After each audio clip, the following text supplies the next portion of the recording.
And as the years go. Hi guys, my name is Erin, and for today's video I am going to actually be doing a video that was requested, which is weird to say. So, I think it might be the video that I posted before this. I don't know, I'm pre-filming a bunch of videos.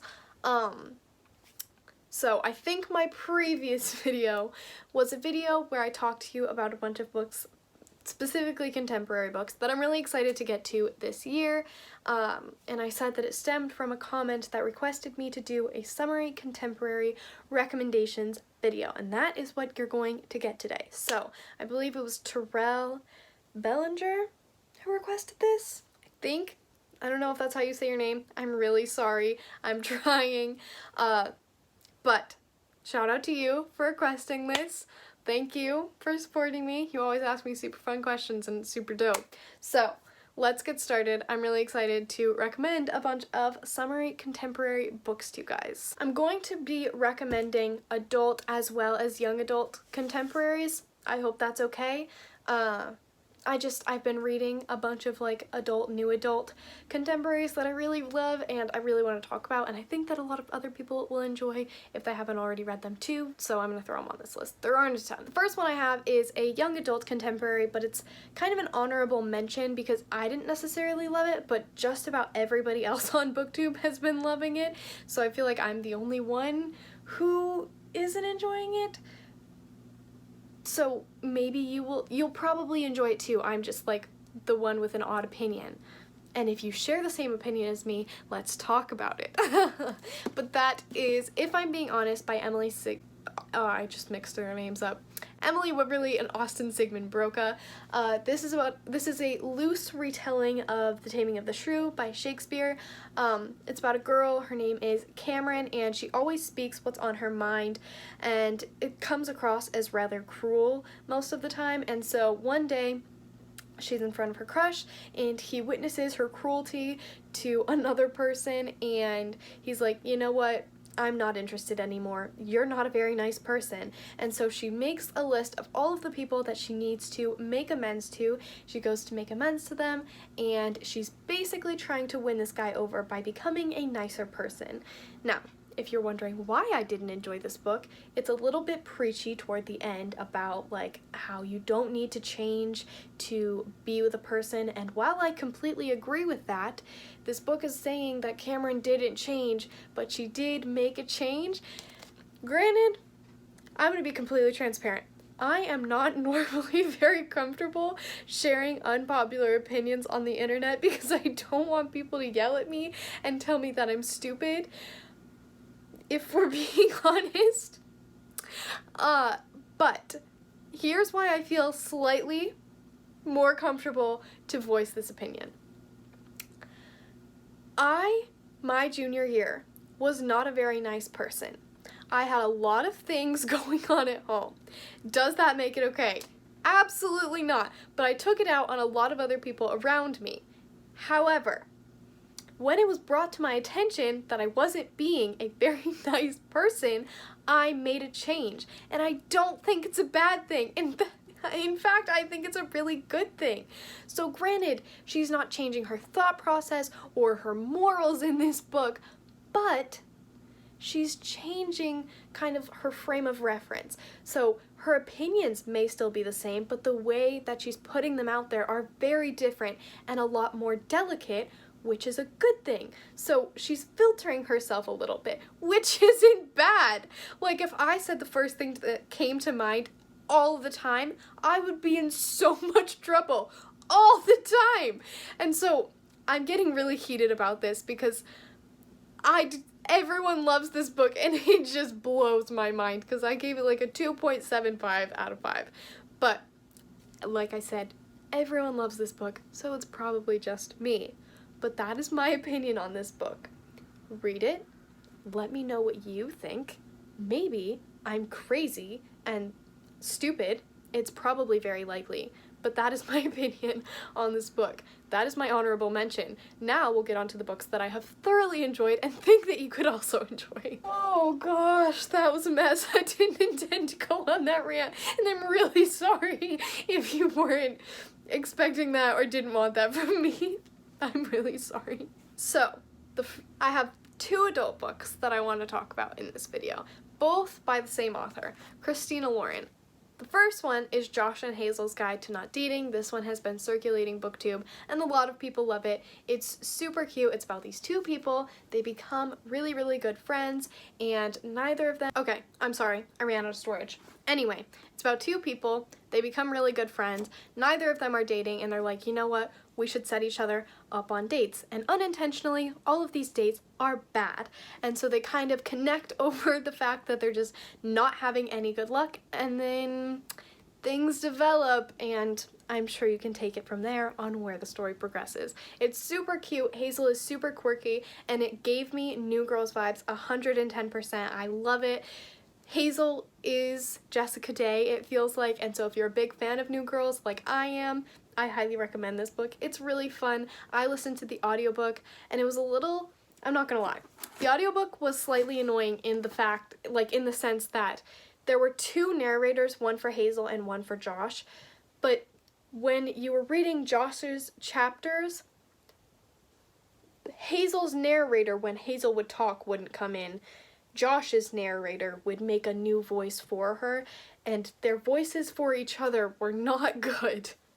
They weren't unbearable, they weren't the worst thing I've ever heard, but that's just something that was a little weird to me.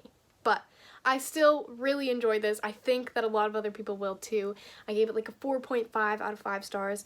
I'll talk about it more in my June wrap-up, but that is one that I really enjoyed. The other Christina Lauren that I need to recommend is Love and Other Words by Christina Lauren, obviously. This book is so good. I couldn't quite give it a 5 out of 5 stars. I'm not sure why. Maybe if I read it physically, I would have enjoyed it more, but I did listen to this one on audiobook. Wasn't a bad audiobook at all. I don't know if there was a little bit of a disconnect there, but this one is about two people, obviously, Elliot and, oh, I'm a horrible person, Macy, and they were best friends. They became really close friends growing up when Macy was, I think, like around 11, 12, 13, when they were preteens, and Macy's mom had just died, and so some things happened. They became really close friends, and they were friends for a few years, and then something absolutely horrible happened, and they have not spoken for 11 years, and so 11 years have passed. They've moved on with their lives. Macy's engaged, she's getting ready to settle down, and one day she runs into Elliot, and it kind of knocks everything off course, and they start to talk again, and you find out it's then and now perspective, which I absolutely loved. You find out like how they became friends back then and how they're rekindling their friendship now. You find out what happened, and it is just so freaking cute. I cried multiple times throughout this book. This book means so much to me. It's one of my favorite books that I have read so far this year. I absolutely loved it. Please go read it. Like I said, it made me cry, it made me laugh. I didn't say that it made me laugh, it's fine. But it gave me all of my feelings, and I want more people to talk about this because more people talk about, I feel like, all of her other books, but not really this one. So if you haven't checked out Christina Lauren's books, just check out her, but this one is my favorite and not enough people talk about it. So please help me. The next one that I need to recommend is Since You've Been Gone by Morgan Matson. This book gives me summer vibes, so I'm gonna have a couple of those on here that just like feel like summer when you're reading them. I read this during January of 2018, and it just made me so excited for summer, which was a big bummer when I looked up from the book and was like, oh, there's snow on the ground. But this is about a girl named Emily whose best friend Sloane kind of brought her out of her shell, and one day she just disappears. No phone call, no messages, nothing. She can't find her parents. Absolutely no trace of her anywhere. And so one day in the mail, when Emily's like, hello, where are you? A list appears, and she feels like if she completes all of the tasks on this list, then she will be led back to her best friend once everything's done. So she's completing this list, but there are so many different interesting things on it. Apple picking at night, dance until dawn, kiss a stranger, go skinny dipping. And so it's a bunch of things to like make sure that Emily has a fun summer and she doesn't need to rely on Sloane. It's super cute. I did predict the ending, but this is quite possibly my favorite Morgan Matson book. The romance in here is super cute, plus it takes place over summer. I think all of Morgan Matson books do. None of them take place during school. So Morgan Matson is just an incredible author to read during the summer for summer contemporaries, plus they're longer. You get a little bit more time with characters, which I've always really, really appreciated about Morgan Matson's books. The one that not a lot of people like, I really liked it because I really like Morgan Matson, so I'm a little bit biased, but it was Save the Date. If you're getting started with Morgan Matson, I wouldn't start with that one. I really enjoyed it. Everybody else just kind of felt meh about it, which, I mean, it was a little long and everything that could go wrong in that book did, so that was a little weird, but I still really liked it. I would recommend this one and The Unexpected Everything. Those are my personal favorites by her. So, I'm talking too long about this book. This is the next book. The next two books I have are both by Casey West. She also has another book coming out this summer, and it's Casey West, so I'm sure it's going to be amazing.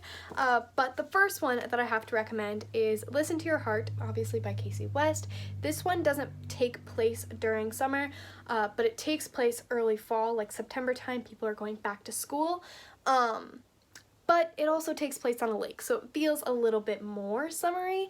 This is one of my favorite Casey West books of all time. It's absolutely incredible, and there's a podcast element to it, which was super dope.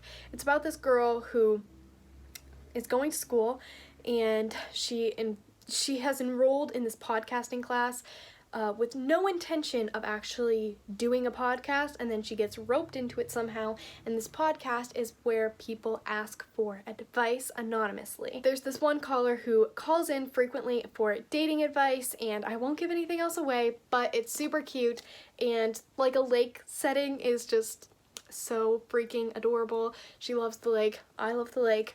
It was just very reminiscent of my high school summers, so I loved this book. The next Casey West that I absolutely have to recommend is On the Fence by Casey West.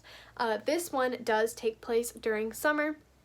It's about a girl named Charlie who at the very beginning of the book gets a speeding ticket, and so that she can pay it off, her dad makes her get a job, and she gets a job at this super girly boutique, and she has grown up a total tomboy as she has grown up with her dad, her few older brothers, plus the boy next door who kind of treats her as a younger sister, even though she likes him as more than that.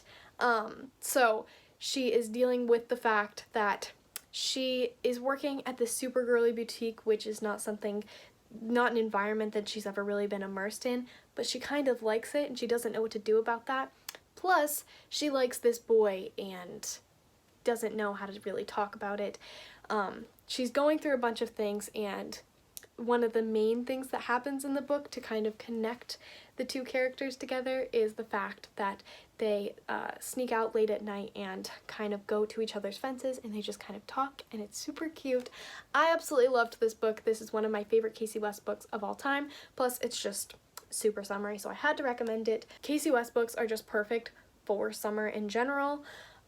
They don't all take place in summer, but they're all incredible and incredibly quick reads. So this is one of my favorites of all time, and if you're looking for a good summary Casey West book, this is a good one. Hi guys, I just got done filming another video and I had to pop in here quickly because I realized that I forgot to mention a couple of my favorite summary contemporary books in this video. Don't know how, but I really needed to recommend them to you, so don't mind like the hair and outfit change.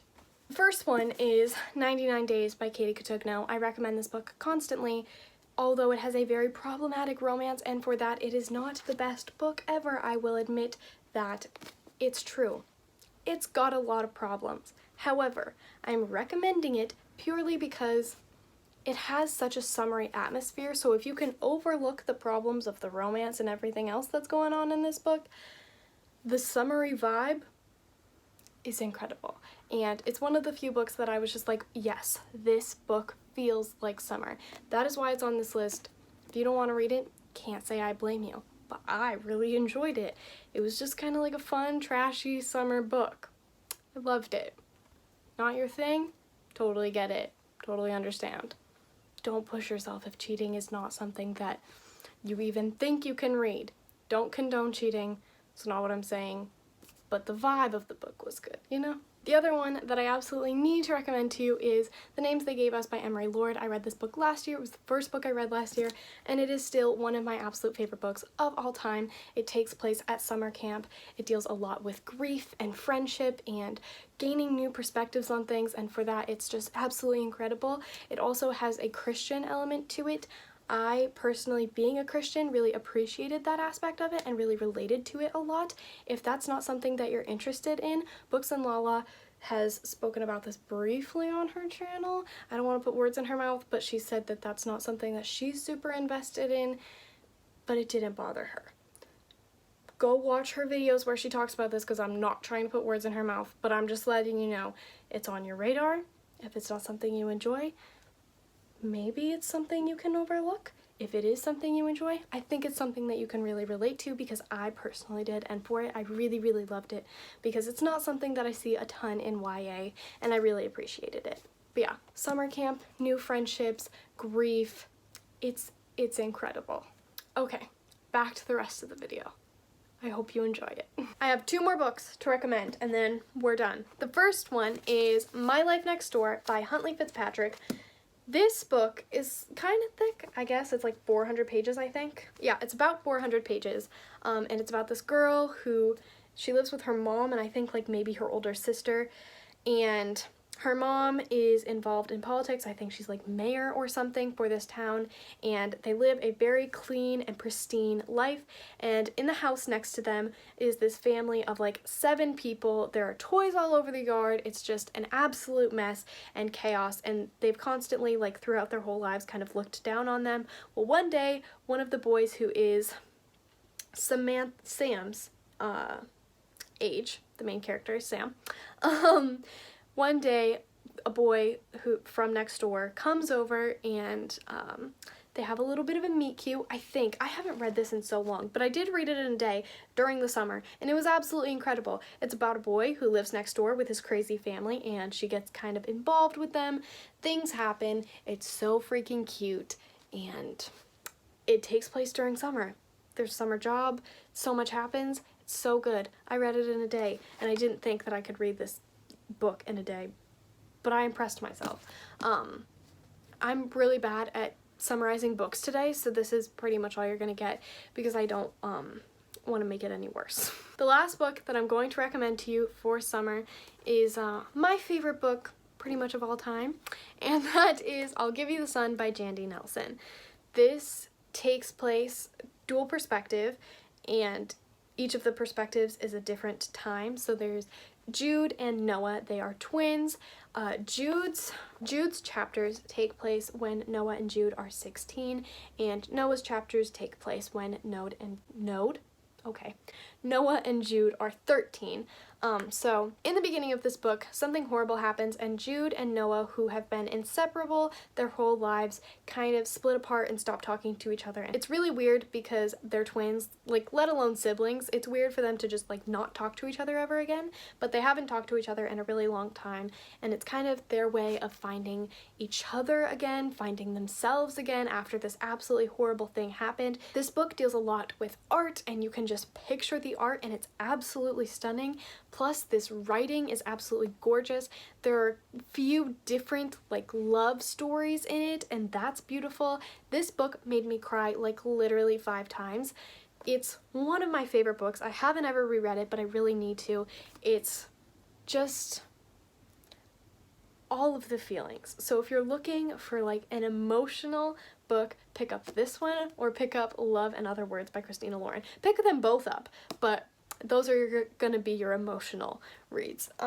I absolutely loved this book. Obviously, I'm at a loss for words. It's incredible. A few different love stories. It takes place, I believe, during the summer for one of them. Maybe both of them. I honestly don't remember. It's been years since I've read it. But it makes me emotional every time I think about it. So please, please, please read it. Everyone, I feel like, read The Skies Everywhere by Jandy Nelson and didn't really enjoy it, but then nobody read this, and they're missing out. Please read this. It's absolutely incredible. I can't say it enough. Please read it. Thank you. These are all of the books that I have to recommend to you this summer. Seriously, some of my favorite books ever, and one that I really like. I really hope that you pick some of these up. I really hope that I showed you some that you haven't really heard before. I mean, most of these are pretty popular, so you probably heard of all of them, but these are some of my favorite contemporary books. I hope that you got what you were looking for. If you didn't and you want some like newer releases, go check out my other video of books that I really want to get to this summer but can't technically recommend to you because I haven't read them. I hope that you guys got some good recommendations. I really hope that you guys enjoyed this video, and I really hope to see you all in my next one. Bye guys!